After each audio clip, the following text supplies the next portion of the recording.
After that, we'll look at other rivers, possibly in Africa. Then we veer into the European and American world. Yes. European network of water bodies, I said, will skip it. Yes. Then, so now the objective of studying inland waterways in Ghana. The student should know the components of inland waterway in Ghana and their present state. Yes.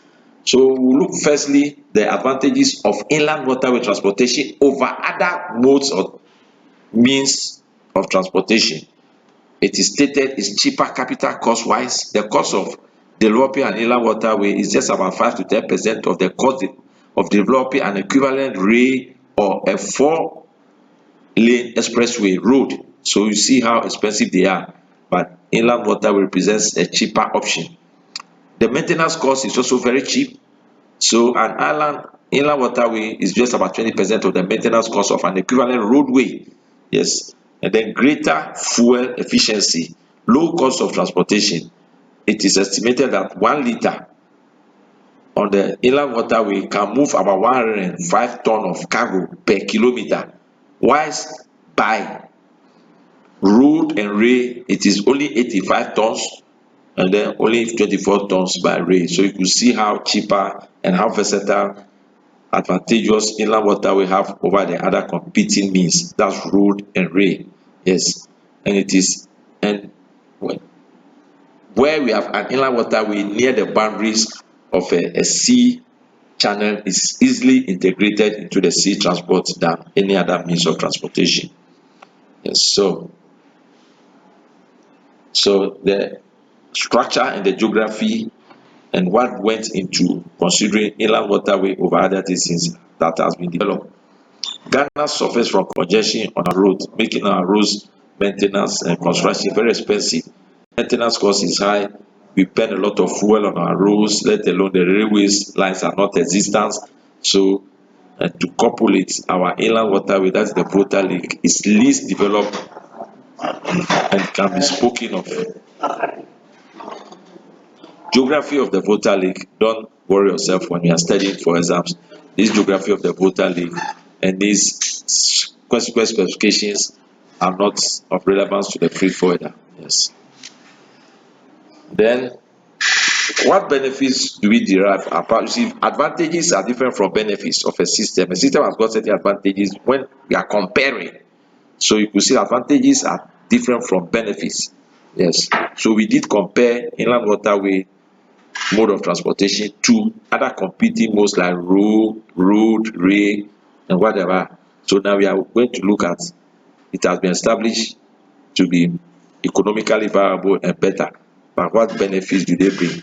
They facilitate transportation, especially for export from the north and the hinterlands, offer cost-effective distribution of manufactured goods on the lake, reduction in heavy interregional haulage traffic on the MAD network, resulting in reduction in MAD maintenance costs and cut down on the national expenditure on the importation of haulage vehicles and their spare parts.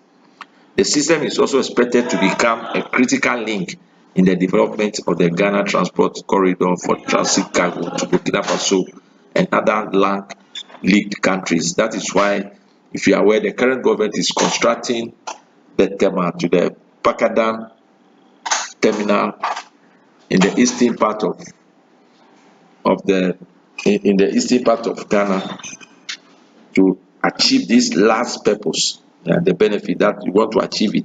So that's why they are enhancing the RoadNet project. And Ghana intends to extend it beyond its borders. So recently they invited their Burkinabe counterparts and they should bring their contribution on board. So they see how they can collaborate so that this road finally ends in Burkina Faso but not on the borders of Ghana only. So these are the items transported generally. They do transportation of general cargo and passengers between Akosombo and Yeji, transportation of petroleum products, and cross-lake ferry operations. Good. So this is an overview of the Volta Lake, which I said geography you don't need. But take note of the map. The blue spread areas is where the lake covers when the Akosombo when the Volta River was dammed at its present location, where we have the Akosombo Dam. So the water spread backwards, and the area it covered is now called the Volta Lake, not the Volta River. It was the Volta River that was dammed at its current location because of its special features to produce the dam and the consequent gradation of excess water that moved back northwards. Unlike water moved southwards, but it went back to where it came from, covering. By then, those space we have the lake now were virgin land with forest trees, huge trees that could account for timber sizes and what have you, vegetation, but it's not covered. So this, all these trees and other living organisms were buried down the water to create the Volta Lake that we are using so much for our commercial purposes, from the south to the north and north to south. So the general transported items that we generalized in the previous slide, we've now itemized them. We carry cement, construction materials and equipment, cotton lint, shell nuts, cotton seed, etc. Transportation of this cargo and passengers between Akosombo and Bupe is undertaken using vessels like, the company operating the Akosombo port, that is the Volta Lake Transport Company, owns these vessels. Believe me, all these vessels were never imported, they were constructed by our own engineering students at the dry dock of the Akosombo port. If God grants and we go on educational tour, all these explanations and mentioning of this that you see